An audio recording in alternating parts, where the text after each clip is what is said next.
We'll begin the council meeting of Wednesday, May 7th, 2025. We begin this gathering by acknowledging that the land upon which we meet is a traditional territory of First Nations people.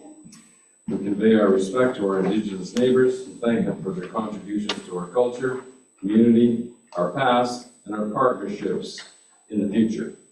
We commit to a continued journey of listening and learning and building relationships.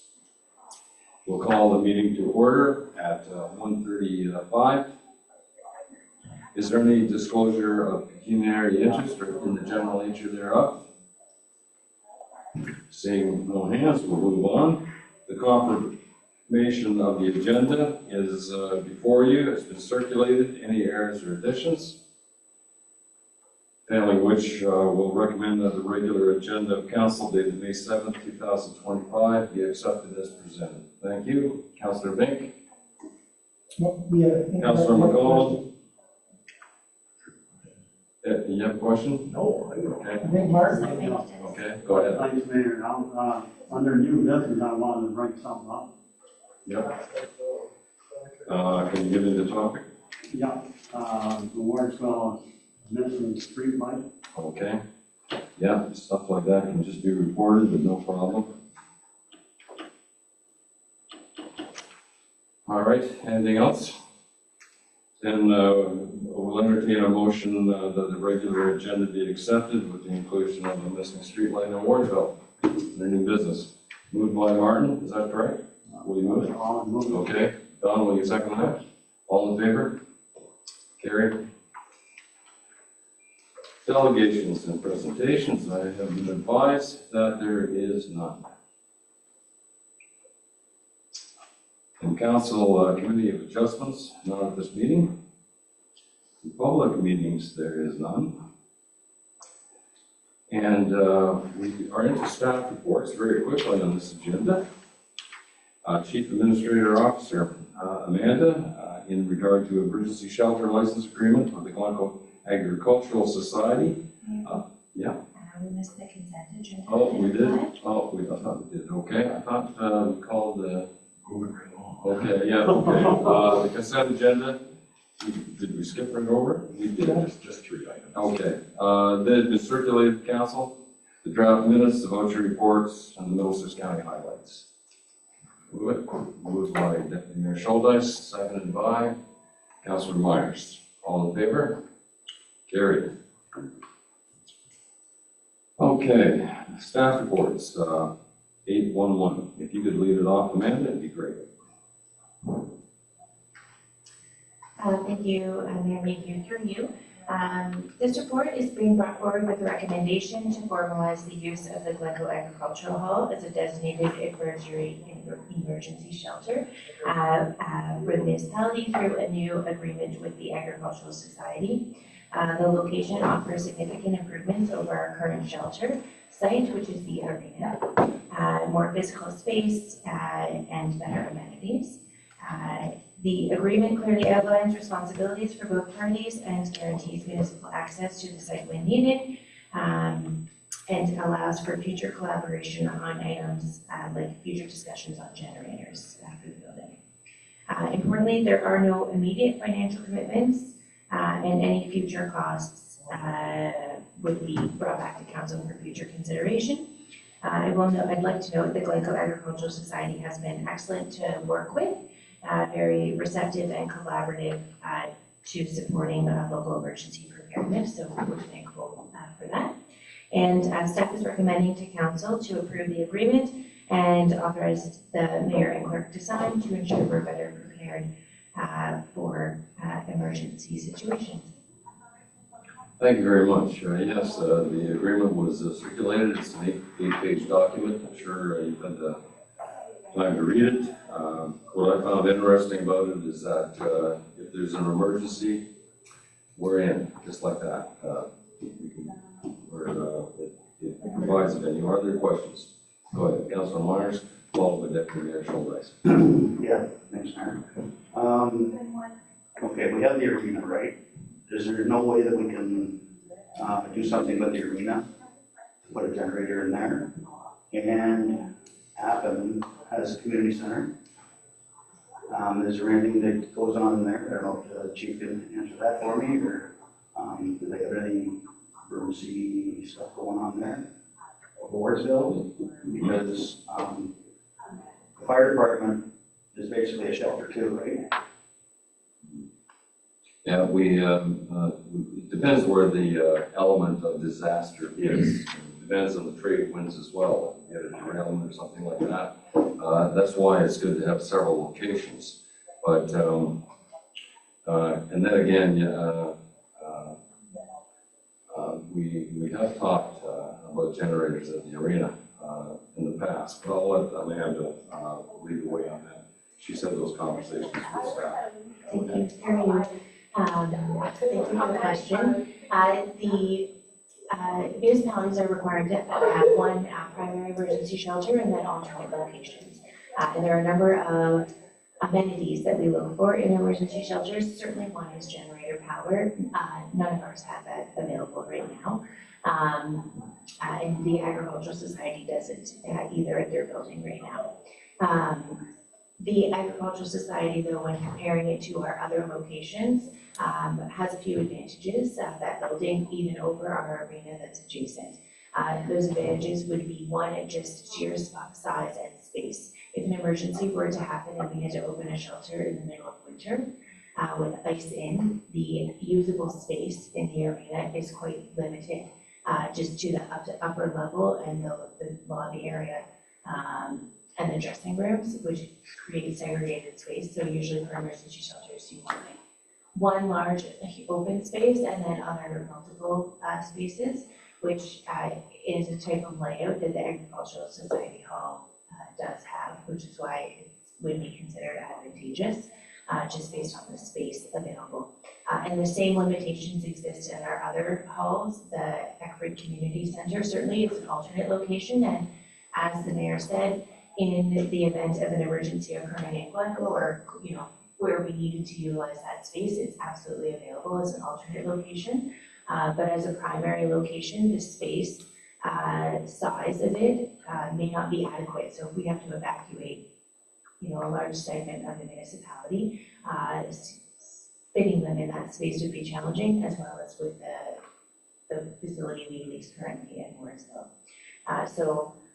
Through reviewing with our CEMC, Chief Johnson, we are of the opinion that of all the facilities and amenities kind of available in our area, the agricultural hall does best meet the needs in an emergency situation. And of course, we would always continue to still have access to our own facilities and buildings for emergency purposes, either to augment or if the Glenville location wasn't needed, if there was another location that was preferred for whatever reason.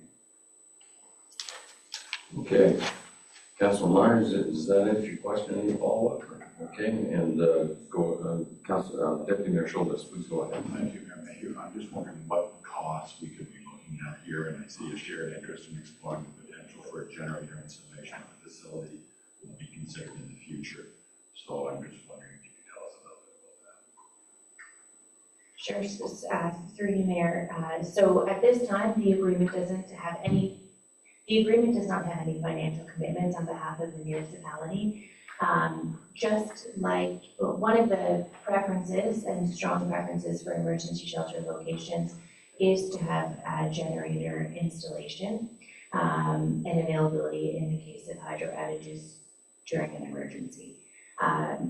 Right now, we don't have one at our emergency sites, and there is not one at the Agricultural Society.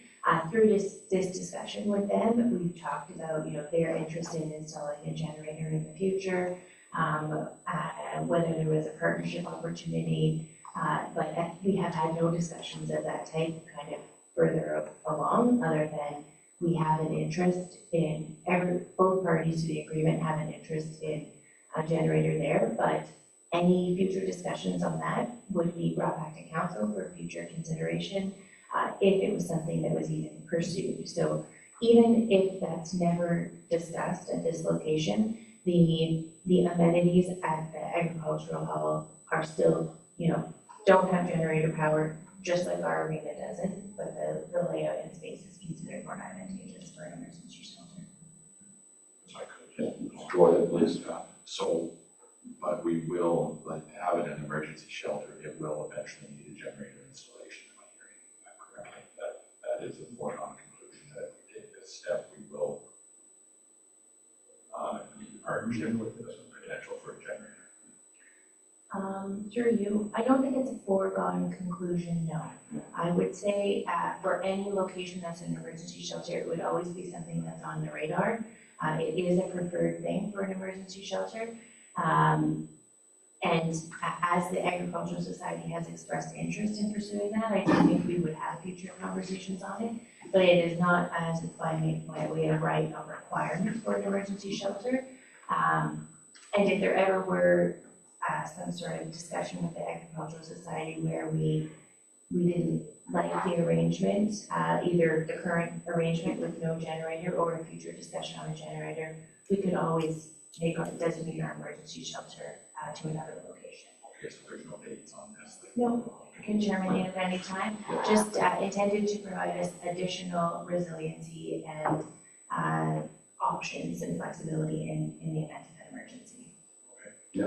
Thank you. In terms of a generator, I have, I think, on 2 occasions forwarded information regarding grant applications and such, and that's what we keep our eyes open for.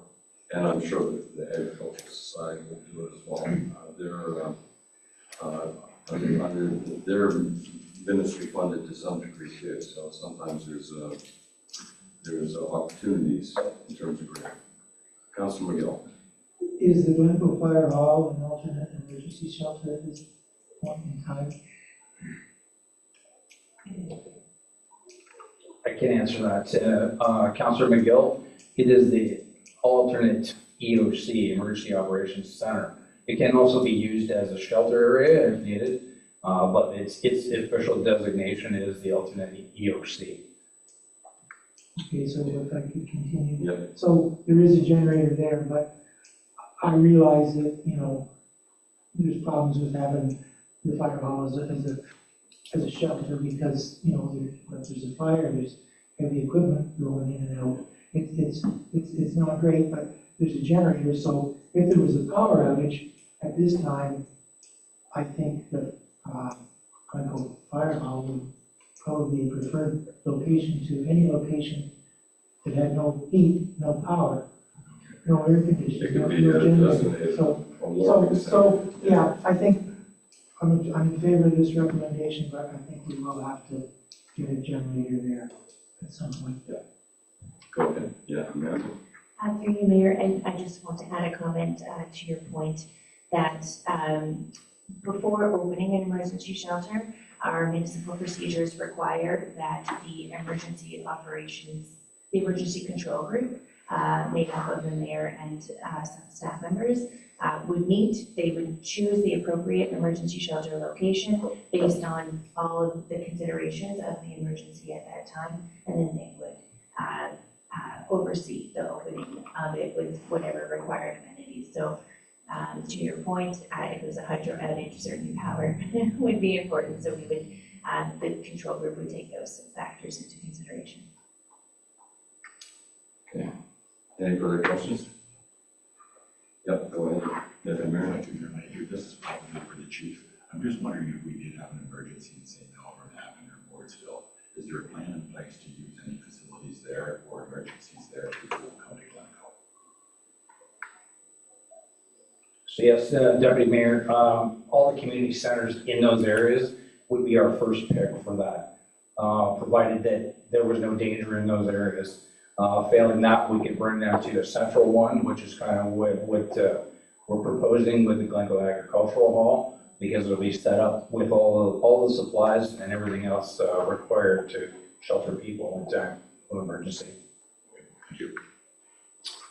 And further to that, as the chief knows, the county has a trailer that's full of cots. I think there's 100 cots in there and blankets and things of that nature, so they can be towed to the designated shelter area, and accommodations at the warming center will be required or something like that. Okay, I think we've talked about it. No more questions. Recommendation is before you on 8.1 that the county that the Council of the Municipality of Southwest Middlesex received the report dated May 7th by the CAO, and that the council approved the emergency shelter license agreement between the municipality of Southwest Middlesex and the Glencoe Agricultural Society as presented and authorized by the mayor and clerk to execute the agreement on behalf of the municipality. That is the recommendation. Is there a mover and a second for this? Councilor McCollum, second for this. I'll second it. Okay, discussion. Yes. I do like to point out that Councilor Myers brought up about the Effort Community Center. Yeah, so I do I. mean, Yeah. the only problem, it's not quite as central, but we own it. And, you know, it's a fair size. There might be a septic issue there if we had Yeah, 300 yeah, people in and those there. are factors you have, you You know. know, can you put 200 people in there? Well, 125. Okay, yeah, you're probably right. See the fire. And then, you know, chief now, you've got the cot footprint too, you put 100 cots in there. But Eckford Community Center is an alternate location, is it? So it's not designated as an official alternate location. We can make those decisions as the emergency unfolds. If that's the proper place, then that's where we'll put people. And we have mobile equipment that we can take wherever we need to. But we do need a primary emergency shelter for the community, and Glencoe Agricultural Hall right now is our recommendation for the best location. That's part of requirements for our emergency management plan. So. Yep, Councilor Myers? Thank you, Mayor. Says here for information. Are we voting on this right now? We are, there's a motion on the floor So why is it saying for information? for, yeah, go ahead, Amanda. Thank you through you, Mayor. So the recommendation is noted in two parts. The first section is to receive and file the report itself for information and to approve the shelter agreement attached to the report for execution. And that's why it's worded in that way. Okay, yes, Second Mayor? Don't might even water any further, but just picking up on Councilman Gill's comments. The fire hall right now has a generator, and the agricultural hall doesn't. So when we are making the the fire hall there first, stop because of the generator. I think that's very high risk, having a fire hall as the primary emergency center. The fire department can be extremely busy during an emergency. In the event of a winter emergency or an ice storm or something like that, those trucks would have to be maintained between calls, make sure they're clean, the apparatuses are functional, and it's the fire hall. It may serve as a secondary unit for the comfort of individuals, but it is a bit high risk in relationship to the jobs that the fire department have to do. I think it will be a pretty busy place in the event of an emergency. I was thinking just along the lines of the generator service, that's all. I know what you're saying. And not all, and, there's always the option of portable generators coming in as well, that the community could, in the event of emergency, we could obtain it. In fact, we have to do. Go ahead, Amanda. Thank you, through you, Mayor. Thank you. There are a number of requirements and amenities that are preferred in an emergency shelter. A generator being only one of them. So the others are a large space, the ability to house as many people as possible. So as many people as possible. If we were to evacuate the whole municipality or a certain segment, we would need multiple hundreds of spaces. Washrooms, showers, accessibility. The fire station has administration rooms, but they are upstairs, so they're not accessible.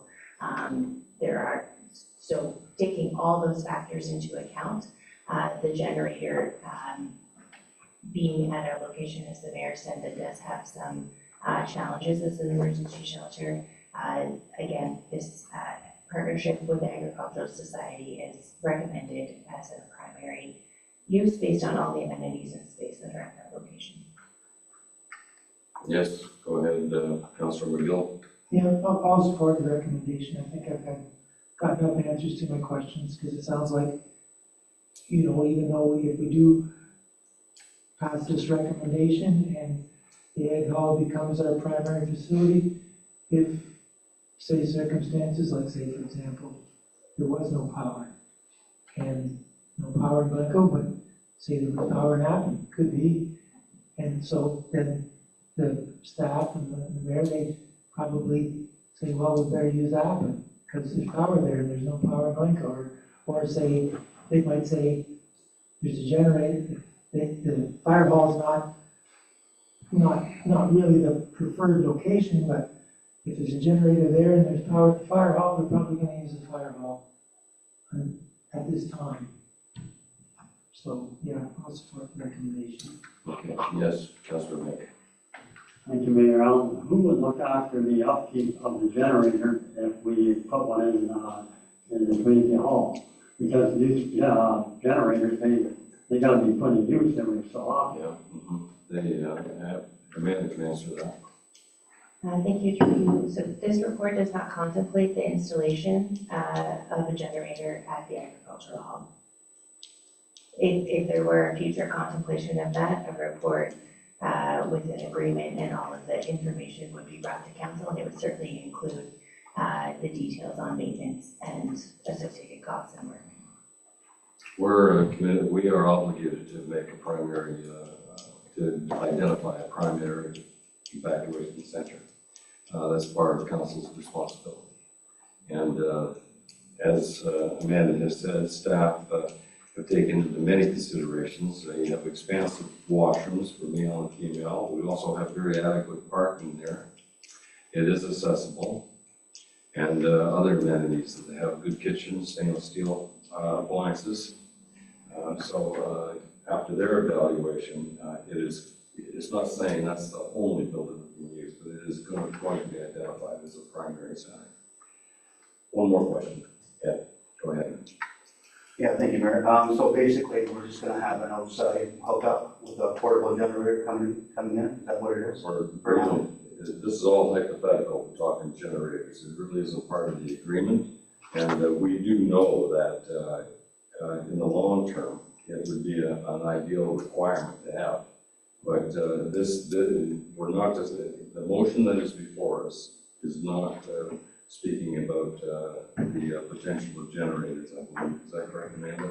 But that will be pursued over the course of time, because we know that it is certainly beneficial to the community if we could acquire one. And we haven't got a crystal ball, but we out of common sense, we realize that it would be ideal to have a generator there. And we will see if funds can be found for such a project. Very often there are the odd grants on something like this, particularly if there is a disaster in a municipality that is a high-level news item. Very often following such an event, the province will say, you know what, people need generators, we have funds available, and you submit your application. And I've seen them in the past. We haven't been successful with that, but I have seen them in the past.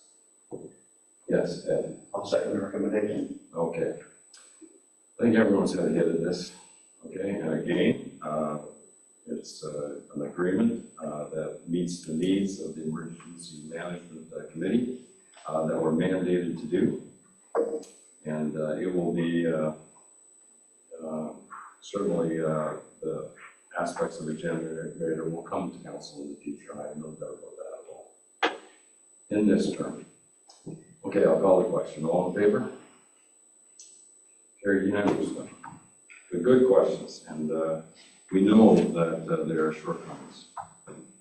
I would like to know if the kitchen has gas there. Do you know if the kitchen has gas there? Is that cook stove gas? I think it is. It does. Yeah, it does. Yeah. So that's a real benefit. So if there's no hydro, at least they can provide food for people. Okay. 8.2.1, the composition of council. That's a interesting topic that Amanda is going to lead us in. The composition of this council began in 2000, following amalgamation, where Eckford and Appin, Mosa and Wardsville, and Glencoe united as Southwest Middlesex. And during that time, the councils and the 3 councils and committees identified the 8 members of council, 2 from each ward, and the mayor and the deputy mayor, which equate to 8. So I'll let Amanda walk us through that. It's been 25 years since we've discussed this, folks. So that's the history on it, and Amanda, I'll let you lead it after following that. Thank you, Mayor Mayhew, through you. So I'm presenting this report on behalf of Kendra today regarding next steps following Council's April 23rd decision to reduce its composition to 5 members for the 2026 election, which would change the composition to 5 members, being 1 member per 3 wards, 3 of the wards, plus a mayor and deputy mayor. At the April 23rd meeting, the information was provided for direction. But since that time, we've reviewed the notice requirements in our municipal bylaw, and we wanted to bring those to council's attention. Tonight, we're asking if council could decide whether it would like to proceed with a formal public meeting, either on May 21st or June 5th, or to forego the notice requirement that is included in our bylaw. Holding a public meeting would fulfill the notice bylaw and provide an opportunity for structured input. Alternatively, council could choose to move forward without additional consultation, both within your ability. If there were a public meeting, I would just like to advise there would be a public notice issued at the meeting. It would be a time on our regular agenda. So if you think about how we have a set time for drain kind of situation, and anyone from the public who was in attendance would be able to speak and just share information. So we're seeking council direction on this and happy to answer any questions. Any questions from council?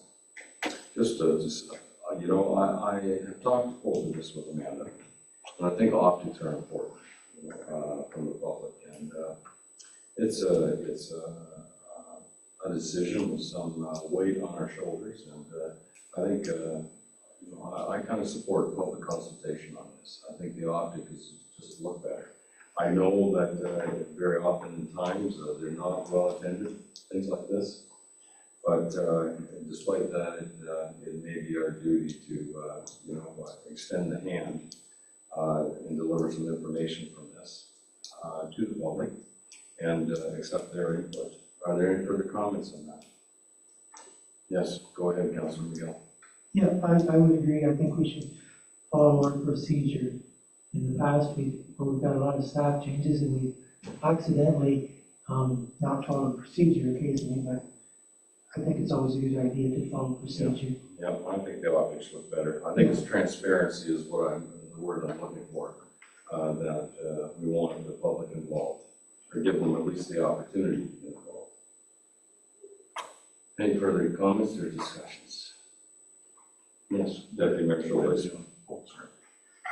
Put it on the next meeting's agenda. I don't know if staff could do it that quick. It might be 2 meetings from now. Go ahead. So it could be on the 21st agenda. I believe, this is my memory, I believe the notice bylaw requires 10 days of public notice of the meeting, and then it would just be slated on the agenda. We do quite a full meeting on the 21st, but so we would review and we would ensure the public notice was issued, and we would target an evening meeting, most likely. People could also submit items in writing, so all for just council's information. Thank you. Yes, Councilor Bing. I wondered if it could be mentioned in public notice that we had to kind of act before May 31st because of the strong mayor situation. And also, even, it would take 2/3 of vote to change this. So it'd be pretty hard to change this result, the way it is right now. Yeah, it's certainly, council will have lots of discussion on it. I couldn't see that wouldn't happen. It's, as I said, it's a delicate subject, but it's, I wouldn't be paranoid about the strong mayor policy. In the event of crisis and last resort, the mayor would do whatever he had to protect the people at this table and all the other citizens in Southwest Middlesex. But I think as my report indicated, I will be in constant conversation with the staff and the deputy mayor following any changes in that. But I wouldn't be completely paranoid of that. We only have about a year and a half left in this term, and you'll have someone else holding the gavel at that time. Councilor McGill. Yeah, correct me if I'm wrong, but I think we have strong mayor powers right now as of May 1st. So really, as far as the strong mayor powers goes, this, if we pass this and go to 5, that's only going to change things after the next election. So for now, we've got strong mayor powers. I don't think we're under any really big rush to get this public meeting done. I think it's a good idea to have it in the evening, because it's better for people to come. And if the May 21st agenda is really full, I'd even be okay with going to, well, June 5th will be an afternoon meeting, right? So we do the second meeting in June. I don't know, I'll make the recommendation that we go with A, and staff can schedule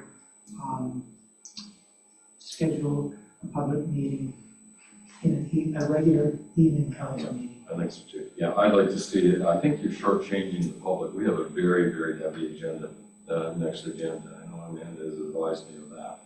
And, I don't want the conversation to cut short. I want to make sure everyone has, a voice that we can hear.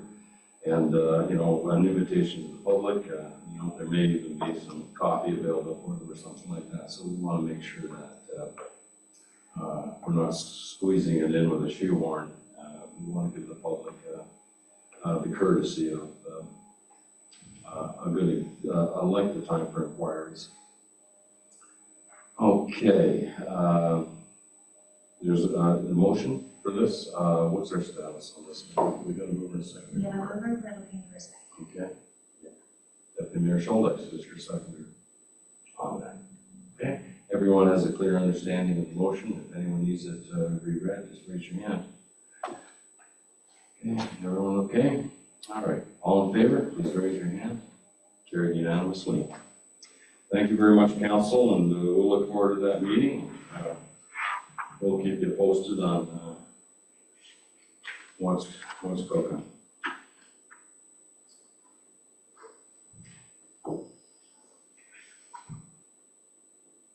Eight three, we have some sewer relief from a ratepayer. Sarah, are you going to guys do this? Okay, go ahead. Thank you through you, Mayor.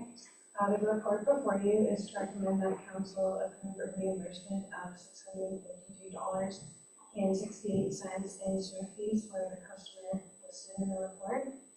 The abnormally high water usage was due to a leak in a running toilet, which has since been repaired.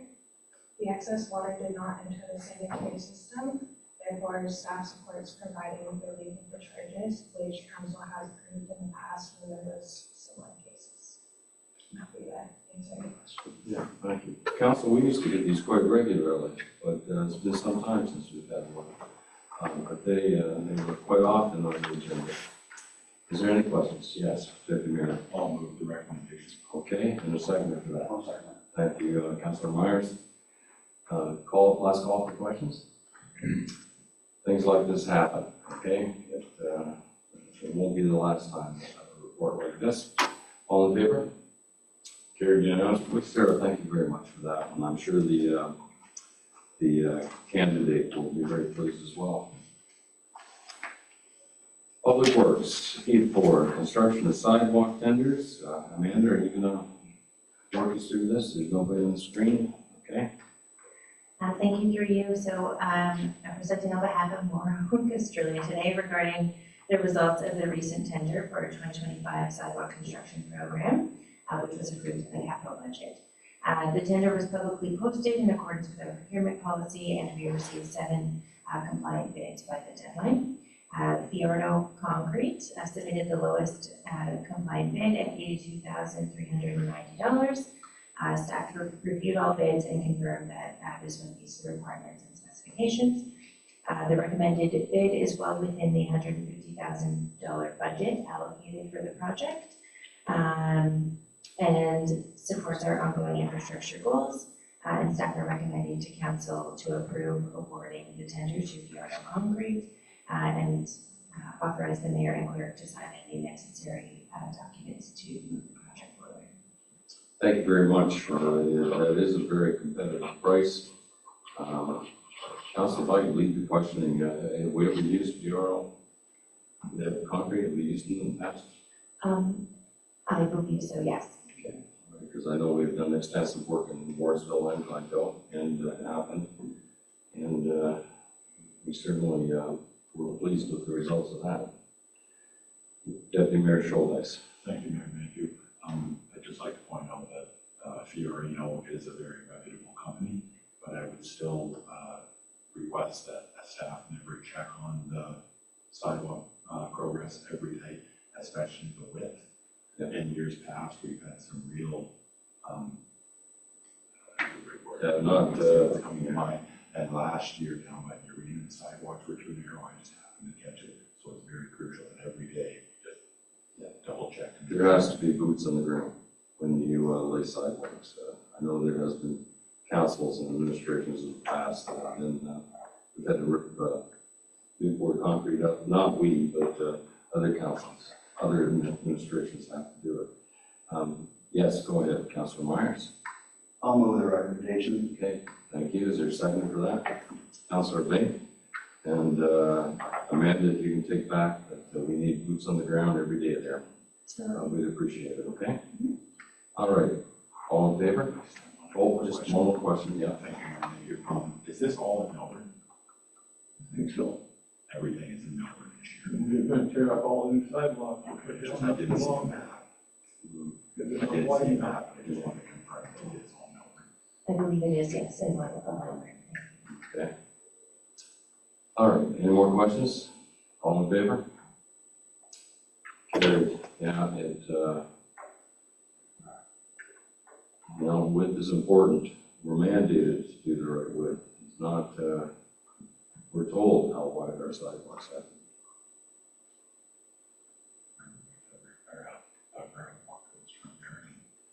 Measured, that's how we come up with the first time. Yeah. Pretty well, everything in town. It was under this mayor's policy. All right, community services and facilities, none at this time. Chief Johnson is going to introduce 86 to us, 861, updated emergency response plan. Chief, would you like to walk us through that? Thank you, Mr. Mayor. Yes, I can speak further to this report. Through you, Mr. Mayor, to council. Before you is my report to council regarding the updated Southwest Middlesex Emergency Response Plan. As part of the Emergency Management and Civil Protection Act, it is a requirement that we regularly review and update our municipal emergency response plan. My report details the requirements for these updates and the changes that we have made to our emergency response plan to better protect our community in the event of an emergency. This updated emergency response plan ensures that we are in compliance with the Emergency Management and Civil Protection Act and that our municipal emergency response plan aligns with the Middlesex County Emergency Response Plan. I would ask that you please accept my report to council and endorse this updated emergency response plan by bylaw. I'm happy to answer any questions. Okay, thank you, Chief, very much for that. We appreciate you keeping your finger on things like this. Any questions? Yes, Deputy Mayor Schultes, go ahead, please. Mr. Mayor Mayhew, I'll move the recommendation. Okay, is there a second for that? Councillor Emery? Questions again? All in favor? It is carried, Chief. Thanks very much for that. I like the idea that all members of the committee will be getting copies of this, or PDF of this. It'd be great. And it's well done. I found it very interesting reading. Chief, you're going through another report regarding Newbury Fire Protection on Section 8, 6.2. Lead us off on that, please. Thank you, Mr. Mayor. Through you, Mr. Mayor, to council. Before you is my report to council regarding the updated Newbury Fire Protection Agreement. My report details the updated, Newbury Fire Protection Agreement. On August 24th, 2022, council approved the bylaw 2022-080, being a bylaw to authorize the signing of an agreement between the Village of Newbury and the municipality of Southwest Middlesex for fire protection services. This agreement expired in August 2024. A proposed updated agreement was presented to Newbury in December 2024 and was accepted by Newbury Council on April 6, 2025. Under this agreement, the Village of Newbury agrees to pay Southwest Middlesex annual fees for fire protection assistance. The updated fire service agreement also provides assurances by the Village of Newbury and the Newbury Fire Department for appropriate levels of firefighter training for their members, as well as apparatus and equipment in compliance to OSHA and NFPA standards in order to protect our Southwest Middlesex firefighters when operating jointly at emergencies with Newbury Fire Department. These assurances are in line with Southwest Middlesex Fire Department risk management policies and OFM requirements. Additionally, under this agreement, Southwest Middlesex Fire has the provision to bill the Village of Newbury MTO rates for apparatus for any alarms attended within the Village of Newbury that exceed 1 hour in duration. I would ask that you please accept my report to council and endorse this updated Newbury Fire Protection Agreement by bylaw. I'm happy to answer any questions. Yes, go ahead, Councillor Link. Thank you, Mayor Allen. The Fire Chief, is there ever any joint training with the Newbury Fire Department, say with Wardsville or with Glencoe?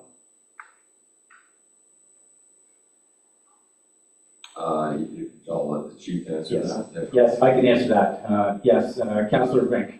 Yes, we do schedule joint training with them, minimum 1 time per year. Thank you. Okay, any further questions? Chief, Four Counties Hospital is under the jurisdiction of the Newbury Fire Department, not ours. And, that's a sensitive area that needs good fire protection. You have no concerns about that? I have no concerns at this time, Mr. Mayor. Anyway, we know that joint fire services are an important part of any scene, and it's good to have the paperwork done in advance. Any further questions? Yes, Deputy Mayor? Thank you, Mayor Mayhew. Just out of curiosity, does Newbury have a full complement right now? Or do you know? I believe they do. Yes, Deputy Mayor, yes. Great, thank you. Yes, Councillor Myers? I will move the chief's recommendation. Okay, moved by Councillor Myers, seconded by Deputy Mayor Schuldice. We've had adequate discussion on this, I believe. All in favor? Carried. Chief, thanks very much for that work you did, and look forward to signing the bylaws. At this time, no building reports and no planning reports. Sure, unusual. Notice of motion. Any councilors? Seeing none, correspondence and petitions. Unfinished business. New business, no items removed from the consent agenda, no addendum items, no other business. Oh, yes, so a street light in Portsmouth, yes. Go ahead, Councilor Link, if you can apprise council of that. Thank you, Mayor Allen. I know Amanda touched on the update. I just want to give a little background. I emailed last Saturday, I believe it was, the there's a street light beside the Warsaw Museum, sitting there, and having sitting there for a few days. And when staff, went to look at it on Monday, it was gone. So, I mean, someone permanently borrowed it. Oh, geez. And, so I'd like to see a report, as to what happens in the whole situation. I'm not looking to blame anybody, just looking to, I've touched on this before, that I don't believe we have the same service level, and I believe that's what happened here in that part of the municipality. This is why something like this happened. And, Ontario Hydro replaced the pole, took the light off, put it beside the museum, and it sat there, according to, the restaurant owner, probably 3 or 4 days. And, so, I mean, the longer it stays, more chance it's gonna be taken away. Yeah. So, I'd like a report, and also a report of the cost, I'm thinking these are not that cheap either. Yep, Amanda may have some information she can share to all of council. And Amanda, go ahead, please. Thank you through you, Mayor. So as outlined to Councillor Bank, the light stand pole needed to be replaced, and that was reported to Hydro One. Hydro One came, replaced the pole, scheduled that through our public works team, and staff were under the understanding and assumption that Hydro One would be reinstalling the existing light on the new pole. And that was the municipal understanding, and always is. So in this case, Hydro One did not and did not communicate with staff in this instance that the light was not reinstalled. So staff were actually not aware until it was reported from you actually that this had occurred, and went to promptly investigate. So just on the note of a service standard, there was certainly no intent. This was an understanding of a service level provided by Hydro One that was either misunderstood or miscommunicated. Morrow is working on getting pricing for the updated light, and I'm happy to share that with council once we have that in hand, and the replacement will be completed. Okay, all right. Any follow-ups?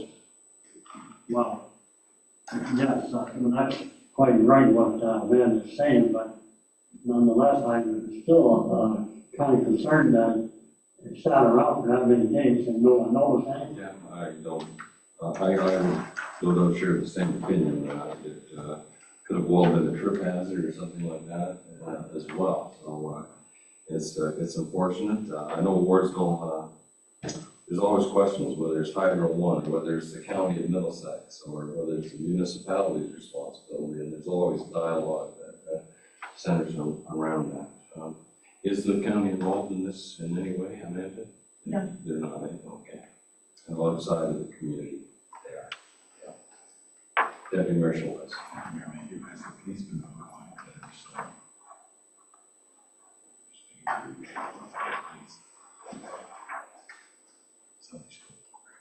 Well, I'll stick with my words. Something more than Permanently move forward. To my knowledge, the police have not been notified yet.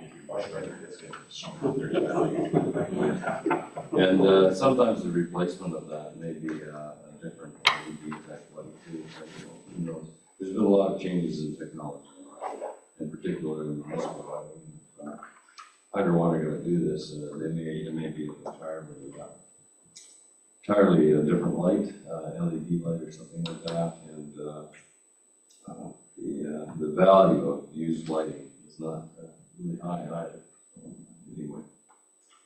Okay, we'll get it fixed up, and council will be apprised of that, and Councillor Mink, we appreciate that information, okay? We can all learn from that. Yes, go ahead, Councillor. Yes, I noticed there's a light missing there by, Van X apartment. Just ahead of it, it's long. Is that right? Yeah. Okay, I well, noticed it yesterday, I mean. all right. Amanda's writing that down as we speak. she'll get on that, and we'll make sure that it is too. There is always a list of lights that are out. Sometimes Gerber replaces those lights, and there's always a list, and sometimes we wait for 2 or 3. In the past, we waited till we had 2 or 3 calls, and then we hit them all at the same time for efficiency. Lighting is important. Any further questions? Any further lights out? All right, seeing none, we have a motion. Is there a motion on the floor? Yeah, Chief, is there? I don't think we put my way. Okay, I don't think we got it. Okay. New business, we've gone through that.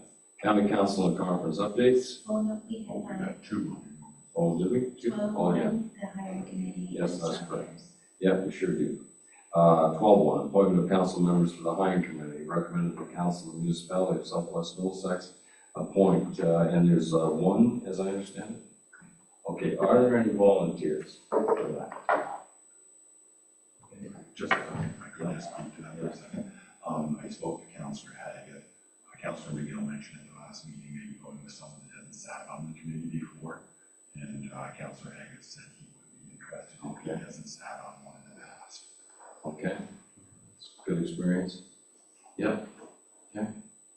And Councillor McGill shared with me the sentiment that he thought someone who is not served on that hiring committee would be a good opportunity to start. Yeah, yeah, go ahead, Councillor McGill. I'll nominate Councillor Haggard. And Okay, second for that. Deputy Mayor Schultes, thank you, Councillor McGill. All in favor? It's carried. 12.1 is done. 12.2, statement of strong mayor policy being brought forward. Are there any questions? Yes, go ahead. Just like to thank the mayor for clearing the air on this, so that we all kind of have an understanding on what to expect. Yeah, and the mayor too, needed the air cleared on that as well, but it is, this is not my wish. It's been put down by the province, and we're under their governance to some degree, but I can assure you that my position will not be abused in any way. I believe in transparency and cooperation. But thank you, Deputy Mayor, for those comments. Okay. We need a motion to receive. Okay, and a motion to receive and file the mayor's statement. Councilor McCollum, Councilor Myers, all in favor? Carried. Thank you, Amanda. We have got county council and conference updates. County council, it was in the consent agenda. Announcements, any announcements? Yes, go ahead, Councilor McGill. I'll say this one more time. I've got tickets for the Glencoe Presbyterian Church for barbecue dinner, Saturday, May 31st. It's a drive-through from 5 till 6:30 p.m. $25 per ticket, and the meat is by Apple Barbecue. So I think tickets are going to be available until about May 15th. We have to let the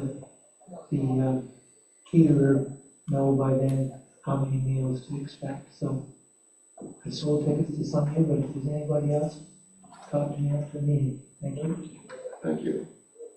Any other announcements?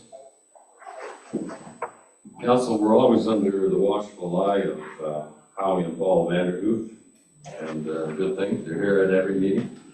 And I'd just like to announce it was Paul Vanderhoof's birthday yesterday, so council wishes Paul a very happy birthday, and we enjoy your presence at all our meetings. Thank you, Paul. Happy birthday, Paul. And I know Howie is a chauffeur, so we appreciate that. Closed sessions, there's none, I understand. Business arising from the closed sessions is not relevant. We have bylaws. Council adopt bylaw 2025/057, our emergency response plan, and bylaw 25/28, the Newberry Fire Protection Agreement. Bylaw 2559, stop up and close land adjacent to 157 Main Street. Discussions of the previous council meeting were on that. And bylaw 2025/60, adopt budgetary estimates for the 2025 tax rate. In bylaw 2025/061, to confirm the proceedings of council. Are there any questions you'd like to forward to staff on those? Yeah. Thank you, Mayor. I just wanted to make a note that the agenda was updated, just yesterday. So there was an additional bylaw, 61, to declare land surplus, which was circulated to council by email. So the resolution will read for that one as well as the confirmatory. So it will be 2025-57, bylaws 57 to 62. 262, okay. Thank you. All right, so there's that one additional bylaw on that. Is that part of that bylaw is necessary for the agreement to purchase and sale? Yes. And the mayor's position on that, should I declare a conflict of interest on that? We'll pass that bylaw first and then do the others? I don't think. Not necessary? Okay, that's fine. No, thank you very much. Council, I did have some hesitation further to discussions of council on that. This is not necessary. Okay. Motion to adopt the bylaws as presented. Councillor McCollum, Councillor McGill. Questions? All in favor? Carried. Council, thanks very much. What time is it? 2:33. We did pretty good to unpack 117 pages. We did pretty well. Okay? Motion to adjourn. Second for that. Councillor McGill? Councillor May? All in favor? Carried. Andy, you got a minute?